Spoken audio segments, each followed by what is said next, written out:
প্রথমত এই বাটনটা অন্যদিকে কাজ করে যাবে। সো এই বাটনে একটা আলাদা ক্লাস দিতে হবে যখন আমরা এইচটিএমএলটা লিখছি, ওখানে বাটনের ক্লাস দেওয়া আছে। নেক্সট আছে না, ওইখানে ক্লাস নেম অন্য কিছু দিতে হবে। এই যে এখানে আছে না যে ক্লাস সুইপার বাটন নেক্সট, তার সাথে টেস্টিমোনিয়াল বাটন নেক্সট, এই হালকা এটা না দিলেও চলে যেত, এবং এটাকে ডট দিয়ে ওখানে লিখতে হবে সিএসএসে, সরি জাভাস্ক্রিপ্টে লিখতে হবে। এই যে এখানে এই যে নেক্সট ইআই বাটন, এই যে টেস্টিমোনিয়াল বাটন নেক্সট, ওকে। তারপর স্লাইড বার ভিউ, এটা মনে রাখবি, এখানে লেখা থাকলে কোনো মানে নেই, এখানে ব্রেক থ্রুতে যেটা লেখা আছে সেটাও মানতে হবে। আর মাঝখানে স্পেস দিতে চাইলে স্পেস বিটুইন রাখতে পারিস, যেমন 3 রেখে দিলাম, 3 পিক্সেল বোঝাবে।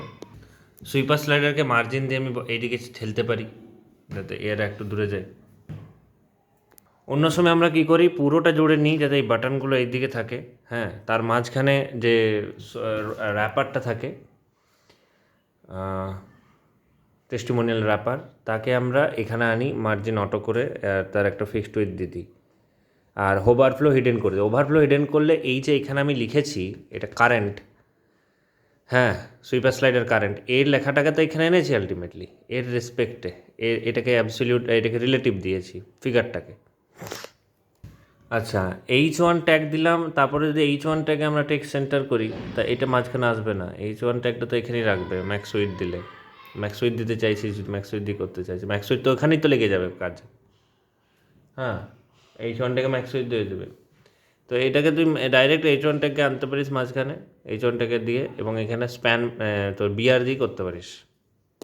এর যেমন স্প্যান ট্যাগ মেরেছি, দিয়ে স্প্যান এবং ইনলাইন ব্লক করেছি, তবে আমি মার্জিনটা পাচ্ছি দিতে।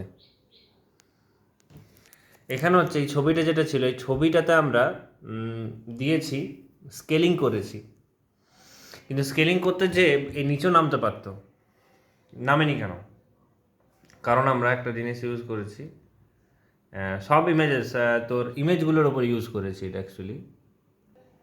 এই যদি দেখিস testimonial, sweeper slide, figure, image, সমস্ত ইমেজকে বলেছি ট্রান্সফর্ম অরিজিন বটম লেফট, মানে বটম আর লেফট এটা যেন কোনো রকম কোনো চেঞ্জ না হয়, ওখান থেকে যা ট্রান্সফর্ম হওয়ার হোক। দিয়ে যখন এই দেখ সুইপার স্লাইডের অ্যাক্টিভ, তার ফিগার ইমেজকে আমরা স্কেল করেছি ওয়াইও এক্সেও আলাদা করে, কারণ একসাথে বেশি বড় লাগছিল। আর নিজের সুবিধা মতো একটু মার্জিন রাইট দিয়ে দিয়েছি ওই সুইপার স্লাইড অ্যাক্টিভকে। ডেফিনেটলি সুইপার স্লাইডের অ্যাক্টিভের কার্ড ইনফোকে আমরা প্রথমে ব্লক রাখবো, ব্লক রেখে কখন ও আসবে, সরি ব্লক তো রাখা যাবে না, নর্মালি হিডেন রাখতে হবে, ডিসপ্লে না অন করতে হবে, হ্যাঁ, কার্ড ইন, এই যে সুইপার স্লাইডের কার্ড ইনফো, পরে যখন অ্যাক্টিভের কার্ড ইনফোটাকে আমরা করবো অ্যাবসলিউট দিয়ে ব্লক করে দিব।